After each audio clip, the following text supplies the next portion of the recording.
Tonight, heat dome danger, skyrocketing temperatures taking a brutal toll.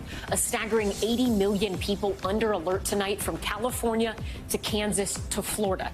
Tonight, we'll have an up-close look at the impact of this stifling heat. One family telling us their mobile home feels like an oven. Heat, the #1 weather-related killer across the country. And in New England, rescue efforts still underway as those devastating floodwaters recede. We'll have full team coverage.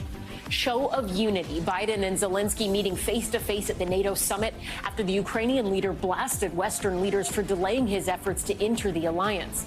The dramatic shift in tone playing out on the world stage. Nike under investigation. Accusations tonight the Canadian branch of the sneaker giant has been profiting off of forced labor, selling merchandise made by Uyghurs, an ethnic minority group whose members have been sent to detention camps across China. The Canadian gold mining company also coming under scrutiny. Second strike looming. Just hours left for Hollywood's acting union to strike a deal and avert a walkout. The writers entering their third month on the picket line, casting a huge shadow over today's Emmy nominations. The popular shows leading the way in a highly unusual year. Plus, heart-stopping video showing a passenger plane sliding off the runway, crashing into a fence in Somalia. What we're hearing about injuries on board. And a rogue sea otter becoming a nightmare for surfers off the coast of California, jumping on top of their boards. The effort now underway to get that aggressive animal out of the open ocean. Top story starts right now.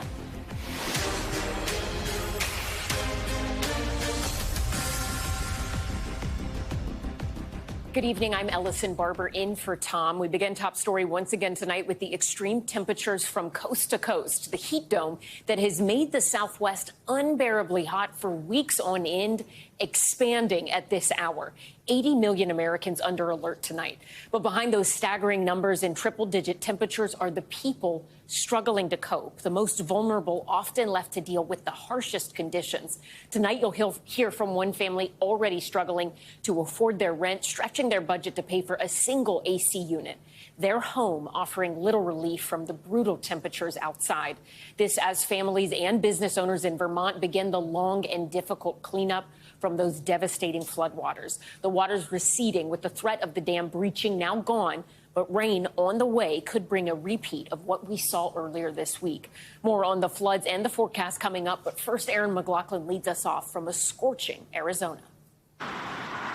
Tonight, extreme heat spelling extreme misery for a staggering 80 million Americans from California to South Florida. It's been 100 degrees for like, 2 weeks almost? It's crazy. Triple-digit temperatures amid a deadly weeks-long heat wave. In the Southwest, temperatures expected to surge up to 120 degrees. For residents at this Phoenix mobile home community, each degree is potentially the difference between life and death. Resident Maria Larumva Cruz gives us a tour of her trailer. It feels like we've stepped inside an oven. It's very hot. Mucho calor. Maria spends most of the summer here, the only room cooled by an AC. But at $200 a month to keep it running, even that discounted price is difficult to manage. Maria tells us she has trouble making rent. Still, she says she's fortunate. Some of her neighbors have no AC at all. This morning, the local children gathered at the nearby community center to enjoy 3 hours of play in the cool. Nationwide, more people die from heat than any other extreme weather event, including hurricanes. Last year, 425 people died in Maricopa County alone. So this summer, there's a bipartisan push for FEMA to declare deadly heat events like this one disasters. In a heat emergency like we're facing right now, the kinds of solutions we have in place are just simply not enough. First responders nationwide feeling that strain as states battle the extreme heat. I'm concerned. It does look scary, but you never want your fire department to say they're scared. An unrelenting summer with no break in sight. Aaron joins us now from Phoenix, Arizona. Aaron, is there any help tonight for those families in that mobile home community? Any services that will help them get some relief? Well, Allison, there are cooling centers open across Phoenix. City officials say they're working extraordinarily hard to help, but we're already hearing many of those centers are packed. Transportation is an issue, and experts say for communities such as this one, the heat can catch up quickly. Allison. Erin McLaughlin, thank you. While millions seek relief from unrelenting heat, the ferocious floodwaters still wreaking havoc in New England. Officials in Vermont rescuing dozens of people overnight as crews double down on the immense cleanup efforts. NBC's Kristen Dahlgren is in Montpelier, Vermont, again for us tonight. In Vermont tonight, massive piles of mud, streets still filled with water, and a rescue operation that can't stand down. The hardest hit area currently is Lamoille County, where we rescued 32 people and numerous animals overnight. That makes over 200 rescues since Monday. But this is a flood that will be measured in months or years, not days. And this gives you some idea of the power of the water. Just these piles of debris left behind, entire trees, a propane tank, a refrigerator carried here by the water. And you can see here just how high it came, all the way up here and over the bridge, leaving behind just a mess of mud. This video shows the moment water rushed into a local restaurant, knocking over equipment. Now business owners are trying to salvage what they can, their stores littered with debris. The Dulets are still processing the storm's wrath. They couldn't get to my mom, couldn't get to my parents, and it was scary. With water still in their basement, they don't know when they'll dry out. We need a lot of help. We need a lot of help. What does this house mean to you? My world. My world. Today, lawmakers and FEMA Administrator Deanne Criswell surveyed the damage, promising Vermonters won't be forgotten. The National Guard is out, and so is an army of heavy machinery. And a community, washing, shoveling, or simply providing a meal. It's what they like to call Vermont Strong. Everybody pulls together regardless of what's going on. And Kristen Dahlgren joins us now. Kristen, we know there is more rain ahead for this region. How are people there trying to get ready for that? Right, Allison. So those swiftwater rescue teams that we've been talking about have now been repositioned into areas that could be vulnerable. Look, we're not talking about the amount of rain that we saw earlier this week, but as you can see, there are a lot of places here that just can't take any more. Allison? Kristen Dahlgren in Vermont. Thank you. NBC News meteorologist Bill Cairns is tracking the brutal heat wave taking hold across the country and the threat of more severe weather. Bill, what are you watching tonight? We'd like to catch our breath, but now we have a tornado watch for the Chicago area. So far, so good. We haven't had any reports of any tornadoes, but there's a couple big storms that are going to be rolling through Chicago in the next hour or so. This tornado watch is up till 10 p.m. this evening. And you can see here's downtown Chicago. We've had a couple storms here. This one is the one I have my eye on out by DeKalb, and this one will roll just south of Interstate 90 as it approaches the city. Otherwise, heat is the huge story. I mean, it still goes from South Florida and all the way through the west. I mean, Dallas, Oklahoma City, Phoenix, Las Vegas, Sacramento, all under excessive heat warnings for the next couple of days. And we're really going to be focusing on areas in the southwest as we head towards the weekend. Look at Del Rio, 107 degrees right now at this hour. Dallas is at 104. Phoenix did hit 110 once again today, making this the 14th day in a row. And they don't have many more days to go. All eyes this weekend on Las Vegas. Hottest temperature ever recorded in Vegas, 117. Well, right now we're forecasting a pair of 116s on Sunday and Monday would be the two hottest days back-to-back in Las Vegas history, and we do have a chance of getting towards that record. And how about our friends in Vermont that are still trying to clean up? You are under a flood watch. There's a chance of isolated thunderstorms tonight, and then tomorrow we have a chance of getting some thunderstorms in these same areas. Locally, someone could get another 3 inches of rain. The soil is already soaked. The rivers are still running high. We hope this stays away from the areas that were hit hard in the last 2 days. All right, Bill Cairns, thank you. We're following some breaking news in Washington, D.C. tonight, where a manhunt is underway after a deadly hit and run near the National Mall. Authorities say Secret Service officers tried to stop a car with expired tags just steps from the Washington Monument when the driver tried to evade them and struck 3 people in a crosswalk. At least 1 person killed and 2 others hurt. Authorities are looking for a blue 2006 Honda Accord with Virginia tags. Now to the major summit overseas and President Biden's new commitment to Ukraine's security. The president meeting with his counterpart, President Volodymyr Zelenskyy, at the NATO summit as he warns the war-torn nation likely will not join the alliance anytime soon. NBC's Peter Alexander is traveling with the president. Tonight, President Biden and his former Soviet state touting NATO's unity, even as divisions remain over when Ukraine will be invited to join the alliance. NATO is stronger, more energized, and yes, more united than ever in its history. Here in Lithuania, Ukrainian President Zelenskyy was welcomed by world leaders, and during his face-to-face meeting with President Biden, praised the results here. We had great unity from our leaders and security guarantees that the success for this summit. A shift in tone from Zelenskyy's stinging rebuke of NATO yesterday, slamming its decision on Ukraine membership as absurd. Zelenskyy wanting a concrete timeline to join the alliance, but NATO refusing to provide one. The U.S. and Germany are among those now blocking Ukraine's NATO membership, calling for democratic and military reforms in Ukraine first. Though Zelenskyy thanked the U.S. for its security assistance. Thank you for acknowledging the American people. I think it's correct that we are a large country, but I think we've given more than every other nation combined. And Zelenskyy tonight is defending the U.S.'s commitment to deliver Ukraine cluster bombs that are banned by more than 100 countries, including many NATO members, because they pose a threat to civilians. This decision will help us to save us. And I didn't hear from all the, parts of the world when Russia began to use it. It comes with the mystery growing over a top Russian general who supported the recent military rebellion against Vladimir Putin. General Sergei Surovikin has not been seen in public since. A lawmaker today saying he's now resting and unavailable. Tonight, Russia warns more security assurances for Ukraine could lead to negative consequences. Meanwhile, President Biden is now here in Finland to formally welcome NATO's newest member tomorrow. Allison? Peter Alexander in Lithuania. Thank you for that.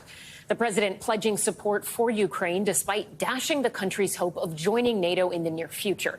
For more on Ukraine's next move, I want to bring in retired Army Colonel Matt Dimick. He's the former director of the National Security Council for Russia and Eastern Europe. Colonel, we're so glad to have you with us tonight. Let's talk about the big question. Ukraine, NATO, will they, won't they? Ukraine actually asked to join NATO back in 2008, but President Zelenskyy had to know going into this that he would not get everything he wanted. What was the strategy going into this, and was this a success for him despite not getting exactly what he wanted? I think President Zelenskyy is coming out of this summit with a bag full of deliverables that are helpful to him that he certainly appreciates. Of course, it was disappointing news. He would have liked to have heard something a little more than you're welcome into NATO at some point in the distant future or near future. He was hoping for something along the lines of when this conflict ends, then you're in, or under these set concrete conditions. He didn't get those, but he got a slew of other deliverables that I think will help Ukraine with the knowledge that NATO is unified, that NATO is supporting them, that they've got a long-term runway of support that they'll use to see this thing through. If President Biden and other NATO leaders believe Ukraine cannot enter NATO while in a current war, if Putin hears that, does he have any incentive to ever stop what he's doing there? Potentially. I mean, saying, hey, we're not going to let Ukraine into NATO until this thing is done begs that question. However, it's really not up to Vladimir Putin. I think all of the support that Ukraine is going to get will give Ukraine the ability to determine their own fate. So what we're really seeing is I think Ukraine is coming to the realization that if they can really increase the possibility of getting a membership to NATO immediately after this conflict, if they're successful in expelling all Russian forces out of Ukraine and reducing that huge sticking point for a lot of countries who don't want to take that step of bringing Ukraine in if there's Russians occupying part of the territory. You know, I've heard some people make the argument of saying, look, back in the 1950s, Germany was kind of a frozen war. West Germany was able to join NATO despite there being big questions over the territory and the country itself not being unified. Why can't the same thing happen with Ukraine? Is there any chance we could see a shift with some of the NATO leaders saying, OK, maybe we will consider this, even if this war continues on for months or even years? That's certainly part of the formula that some countries have floated is once the conflict ends, wherever the lines are frozen, maybe we can make some exceptions to bring Ukraine in with knowledge that they won't seek a military solution to reclaiming that territory. That's fraught with a lot of issues. West Germany, East Germany scenario was a completely different set of circumstances without a hot war going on, and trying to apply that to Ukraine will really be a challenge. All right, Colonel, President Biden's overarching message was that the U.S. will not waver in defense of Ukraine. But then at the same time today, we heard his national security advisor, Jake Sullivan, say America deserves a degree of gratitude. Those are his words for its support of Ukraine so far. What do you make of that? I mean, is the administration sort of sending mixed messages? I don't think so. I think Jake Sullivan probably like to take those words back, and you probably should. They were certainly in response to a question that he took exception to and didn't appreciate. So I think what we saw was some frustration coming out. And, these are high stress situations. The United States has done a lot. 500 days now. We've been working hard to bring security resources to Ukraine and help them win that war. And on the other side, the Ukrainians are begging for more equipment, faster delivery, and they are bleeding on the battlefield. So there's a lot of emotions tied up into it. And I get it. I know Jake Sullivan is just voicing the fact that the United States has done a lot, which the United States has, but in this context, probably wasn't very appropriate. Retired Army Colonel Matt Dimick, thank you so much for your insight. We appreciate it. Next tonight to the heated debate playing out in the halls of Iowa's state legislature. Republican lawmakers approving a bill which would dramatically restrict women's access to abortions. Healthcare providers now leading the push to have that law blocked by the courts. NBC's Shaq Brewster reports. Tonight, a legal battle is underway in Iowa just hours after the Republican legislature approved dramatic cuts to abortion access during a tense late-night special session. It's wrong, and we cannot let it stand, and we are not going to let it stand.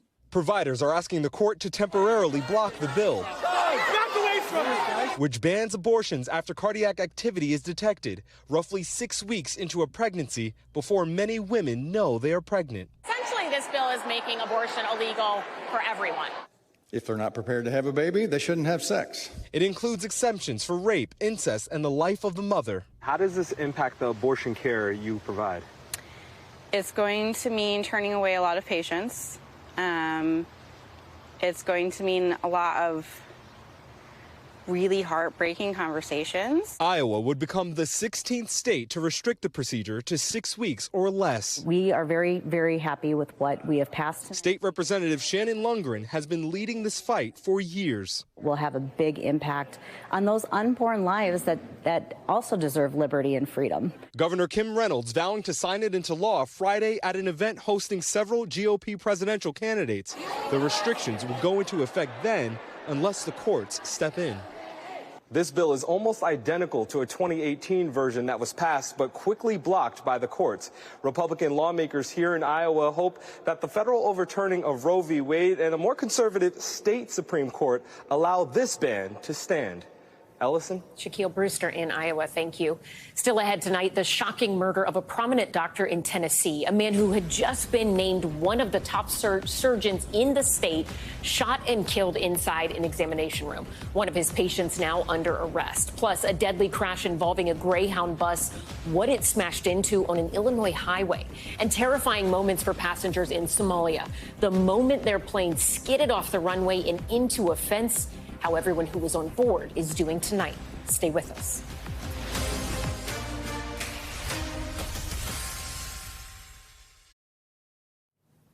Back now to a disturbing story out of Tennessee. A man shooting and killing his doctor during a consultation. He was arrested just minutes later. Investigators are now searching for answers. Blaine Alexander has the details. The urgent call came in the middle of the day. Shots fired in a doctor's exam room. Room C2, Charlie 2.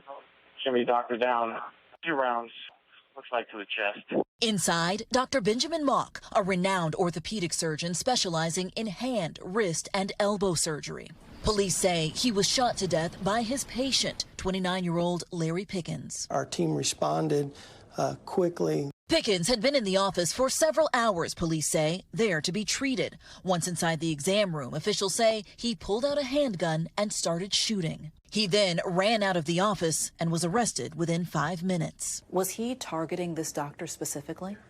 What we know is that there was a one-on-one confrontation there that happened in an exam room. Mock also practiced at a local children's hospital. In a statement, the interim president called him a friend to so many of us, a beloved colleague and a dedicated physician. We already miss him. Violent attacks against medical professionals have skyrocketed over the past decade, up 63% from 2011 to 2018, with aggression intensifying during the COVID-19 pandemic. Mock was recently named one of the city's top doctors by Memphis Magazine, and just last week he spoke with our affiliate about fireworks safety. If any kid's hand's saved, in my standpoint, it's worth it.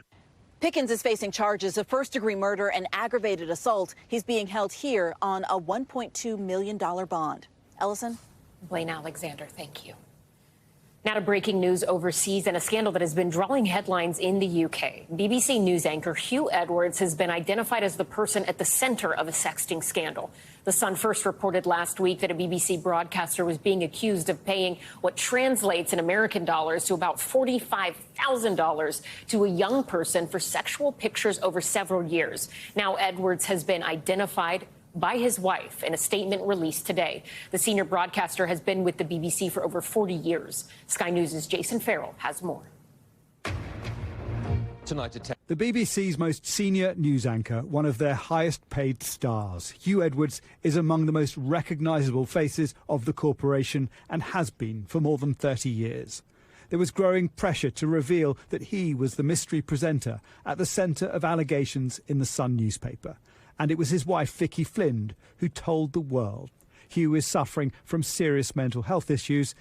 As is well documented, he has been treated for severe depression in recent years. The events of the last few days have greatly worsened matters. He has suffered another serious episode and is now receiving inpatient hospital care, where he'll stay for the foreseeable future. It came almost immediately after the Met Police said they had found no evidence of criminality and will be taking no further action against Mr. Edwards. But the end of the police inquiry doesn't end the questions. This comes back to the BBC to decide whether this is merely gossip about a man's private life or whether his actions are disreputable and threaten his career. But the BBC will have to balance a duty of care to a sick employee with the need to investigate the remaining allegations, some separate to those made in the Sun newspaper concerning his behaviour towards some young people and an allegation he broke lockdown rules. I don't think it's any job of a broadcaster to investigate the private life of its employees. If you've got 22,000 employees, as the BBC does have, there will be some strange and aberrant and inappropriate behaviour and no doubt some criminality at times. That is not the BBC's issue.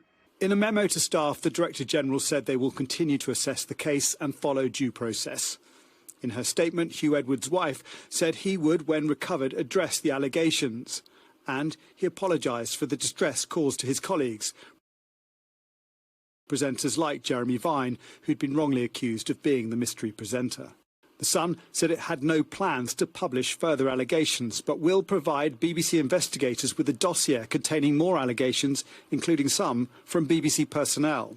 Jason Farrell, Sky News. When we come back, a dramatic police pursuit in Florida. Officers in the air and on the ground searching for an armed suspect, where they eventually tracked him down. That's next.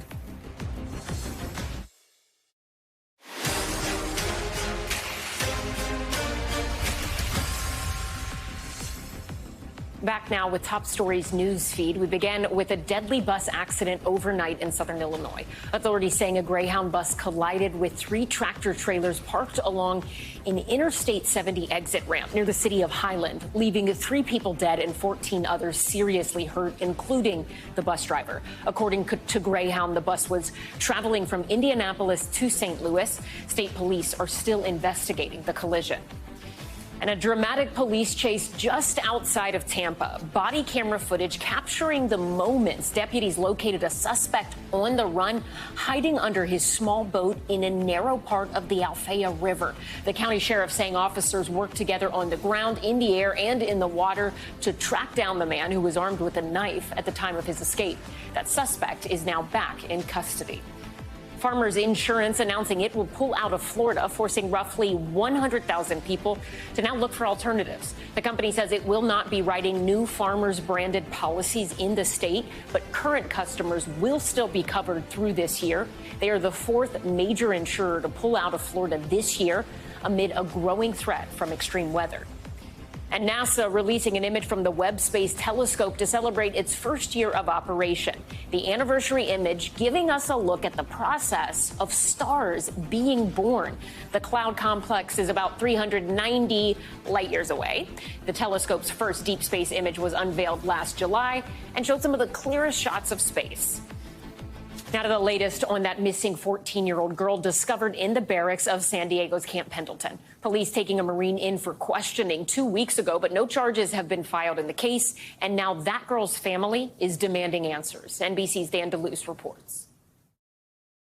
Tonight, questions mounting about a Marine who was handcuffed and taken into questioning at Camp Pendleton after military officials said a missing 14-year-old was found inside his barrack 2 weeks ago. Due to her age, she could not have given this consent. The girl's aunt, Cassandra Perez, now speaking out online and telling NBC San Diego the family is frustrated that the Marine was released and so far has not been arrested or charged. It's illegal no matter how you put it. The age of consent in California is 18. Like, this is something is not right. The San Diego County Sheriff's Department telling NBC News the girl, who has learning disabilities, ran away from her home on June 9th. 3 weeks later, she was found on that San Diego base. It's unclear how long she was there, but according to the base policy shared with NBC News, all guests must be signed in, they must be accompanied by their escort at all times, cannot stay in rooms overnight, and no one under 18 is permitted without a family member or legal guardian. Everybody has a responsibility in the chain of command to make sure that this doesn't happen, and the fact that it happened speaks volumes about the leadership of the organization. The girl's aunt says she believes there's more to the story, but the family has been left in the dark. So this is extremely frustrating, especially because NCIS seems to not be sharing any information with us. In a statement to NBC News, the NCIS said, quote, NCIS does not comment on or confirm details relating to ongoing investigations. And a spokesperson for the Marine Corps telling us this command takes this matter and all allegations very seriously.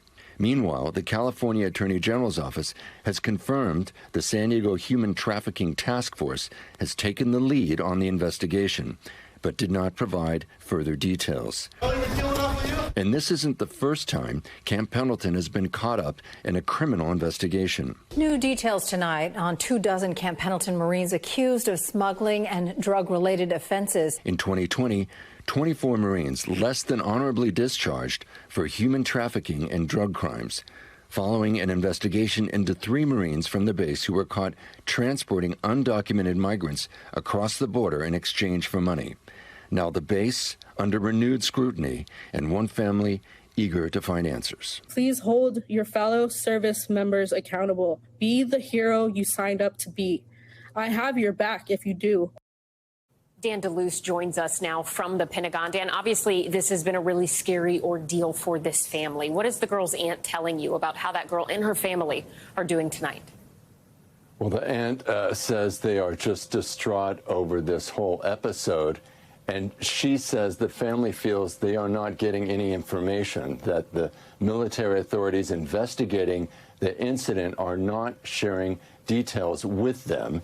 And she's not able to give their side, their experience of what happened, and she feels, though, that something is not right here, that her teenage niece was found at that base.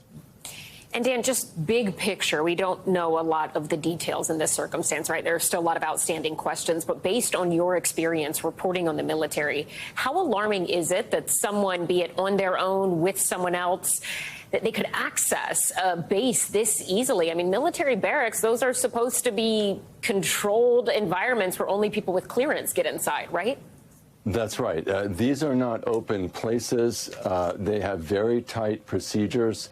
There are armed guards, of course, at the entrances, and there are very strict rules about who can be let in under what circumstances. They have to have special authorization, and someone underage, there's even stricter procedures for that. And on top of that, of course, the Marines don't have much privacy. They share rooms, shower, toilet facilities, so there's really not a way to really sneak someone in there.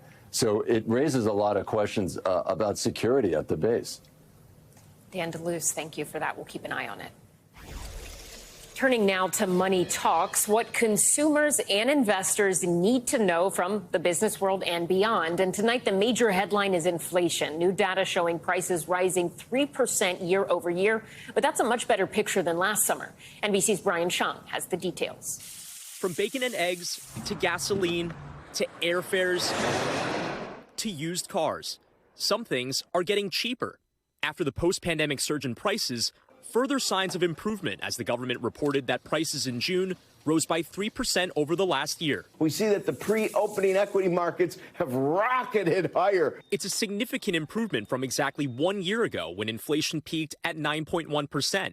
A part of the change, used car prices down more than 5% over the last year. Is this the best market for buyers that you've seen in the last 3 years? This is the best market for buyers. They're getting the most money for their dollar on the used car market, definitely. Outside Atlanta, Kevin Doring manages the Bellamy Strickland dealership. They're lowering prices to move cars off the lot. They've got more of them now. This is the lot 18 months ago, and this is the lot now. We've doubled our inventory in the last probably 4 or 5 months. And it's not just used cars. Gasoline prices are down 26%. Airline fares are down 19%, and major appliance prices, they're down nearly 11%. There's a lot of positives really helping to push inflation down, but I don't think it's a signal at all of a recession right now. Markets close higher on the news today as the rate of inflation is getting closer to the Federal Reserve's target of 2%. But challenges remain, in particular for housing. The cost of shelter up nearly 8% over the last year. And just this week, a new report showed housing prices in May hit a new all-time high. This as mortgage rates hover around 7%. Interest rates remaining high on auto loans and credit cards, too, thanks in part to the Federal Reserve, largely expected to again raise interest rates later this month. Brian joins us now here in studio. Brian, you mentioned the Fed's goal is 2%. We're at 3% right now. What happens next? Yeah, well, so it's not mission accomplished yet, right? And for the Fed, the last mile might really be the toughest for them. And that's a reason why the expectation is that the central bank will again raise interest rates by 1/4 percentage point when they meet in about 2 weeks. The reason being, well, they want to make sure and have that insurance that they can truly get inflation down because it's been so persistent over the last few years. But again, the question is not necessarily what do they do in 2 weeks. Could they still do more interest rate hikes after that point in time? That remains an open question. But look, either way you cut it or slice it, another interest rate hike means mortgage rates, credit card rates, auto loan rates will remain high. Brian Chung, thank you. Now to the allegations surrounding the sneaker giant Nike. A Canadian watchdog releasing a report saying they've received multiple allegations that Nike's Canadian branch and a gold mining company have benefited from Uyghur forced labor in China. Those companies responding tonight. Valerie Castro has the details. Tonight, mounting allegations over forced labor camps in China. 2 major global companies now under fire by Canada's ethics watchdog over claims that they have benefited from labor done by Uyghurs, an ethnic Muslim minority that for years human rights groups say have been forced to work in factories across China. A report released by the watchdog saying they received complaints by a coalition of 28 Canadian organizations alleging Nike Canada has or have had supply chain relationships with at least 6 Chinese companies identified as using or benefiting from Uyghur forced labor. Another report saying mining company Dynasty Gold's operations in the province of Xinjiang, with a population of nearly 11 million Uyghurs, did the same. Those people are not there just working those companies by their own free will. NBC's Keir Simmons has been covering the Uyghur community for years now. With pictures of missing loved ones, every one of these Uyghurs has a story of families torn apart. Back in 2019, he visited what China calls re-education camps, designed to rid them of what China claims are extremist thoughts. The director, in a rare on-camera description, tells us they prevent terrorist thoughts from developing. We focus on changing their minds, he says. But many Uyghurs say they are concentration camps. And the U.S. State Department says more than 1 million Uyghurs have been detained since 2017.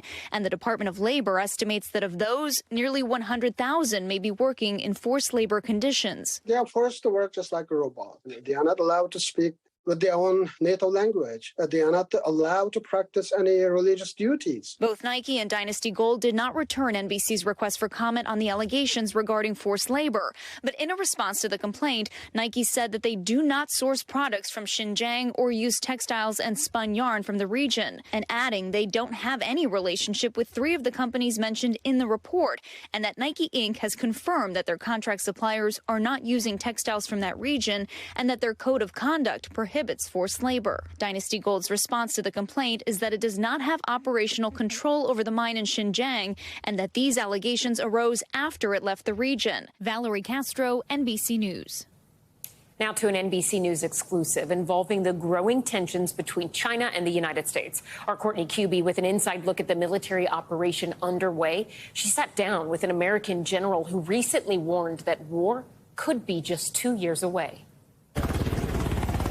Tonight, amid growing tensions with China, we're with American forces in the Pacific, where General Mike Minahan is preparing his airmen for a mission he's warned could come soon. Do you think the U.S. could be at war with China in the next few years? It's not me to say whether we could be at war with China in the next few years. Earlier this year, Minahan, the head of Air Mobility Command, wrote a controversial memo to his commanders warning the U.S. could be at war with China in 2 years, and they need to be prepared.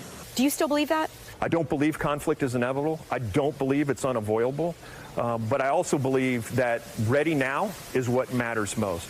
There have already been flashpoints. This Chinese fighter jet recently buzzing an American surveillance plane, and this Chinese warship crossing dangerously close to an American ship in the South China Sea. Minahan now preparing with Exercise Mobility Guardian, 70 aircraft and more than 3,000 airmen from 7 countries, the largest readiness exercise in the command's history, including this British cargo plane dropping off U.S. equipment, then simulating a medical evacuation.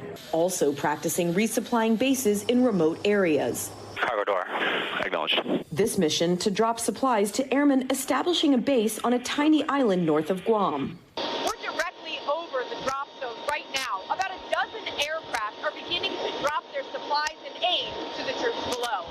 In his memo, Minahan told airmen to get ready by firing from a clip and to aim for the head. I'm not trying to be provocative. I'm trying to provide my formation with the tools and the action and the priority necessary to win. Do you still agree with everything you wrote in that January memo? I agree absolutely with the urgency and the action. Are you ready now? We are ready now.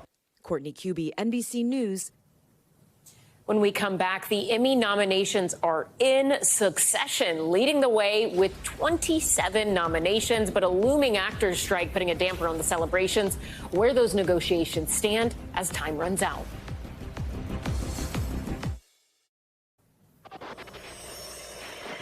Now to top stories, Global Watch. Another round of protests erupting in Kenya over the rising cost of living. Demonstrators and police clashing on the streets of Nairobi and other towns across the country following the government's approval of new tax hikes. Officers in riot gear firing tear gas at protesters, throwing stones. Local authorities say multiple people were shot and killed. An investigation underway into a crash landing in Somalia that was caught on camera. The new video showing the moments the plane veered off the runway in the capital city of Mogadishu, crashing into a fence and snapping the nose of the aircraft. Authorities say there were 34 passengers and crew on board that flight, but luckily No one was hurt. And finally tonight, the story of a sea otter wreaking havoc along a popular California coastline, lunging at surfers and even biting their boards. Officials now searching for this notorious otter who might not be as cute and harmless as she seems. Oh my gosh! Surfers trying to catch some waves off the coast of Santa Cruz, California, now competing with an unlikely adversary, a sea otter, who's become infamous for biting boards and stealing surf. She's known as Otter 841, a 5-year-old female who's been stalking surfers in this area for months. It was a cute encounter at first, which turned aggressive real quick. June Young was surfing in the area when the seemingly harmless otter lunged at him. It made eye contact with me. It looked straight at me and my board. And before I was able to get far, it started attacking my surfboard. It was biting it off, just chewing it, tearing it apart. Parts of his board torn to shreds. But was Otter 841 born to be wild? Sea otters in their domain, in the ocean, they are top predators in their environment. While experts from Monterey Bay Aquarium say this confrontational behavior is abnormal for the species, this otter's mother also has a checkered past. Her mom was rescued and rehabilitated and re-released by the aquarium. And then her mom had to be taken out of the wild because this sea otter's mom was fed by people.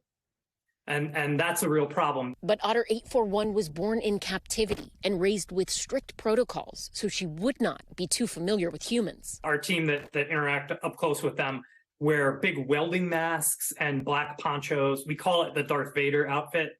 And that's intended so they don't think human shape is friendly. So marine experts don't know what's causing her to act out, but warn swimmers to steer clear from these tiny but mighty creatures. I've heard a sea otter's bite is as strong as a black bear's bite. Is that true? Here's what I'll tell you.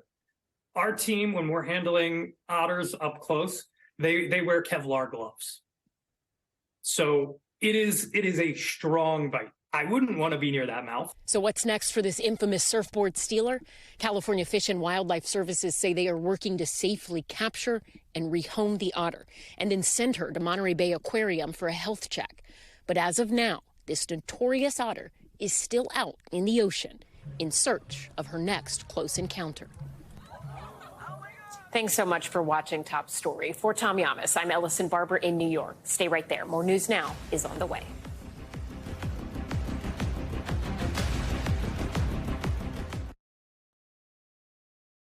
Thanks for watching our YouTube channel. Follow today's top stories and breaking news by downloading the NBC News app.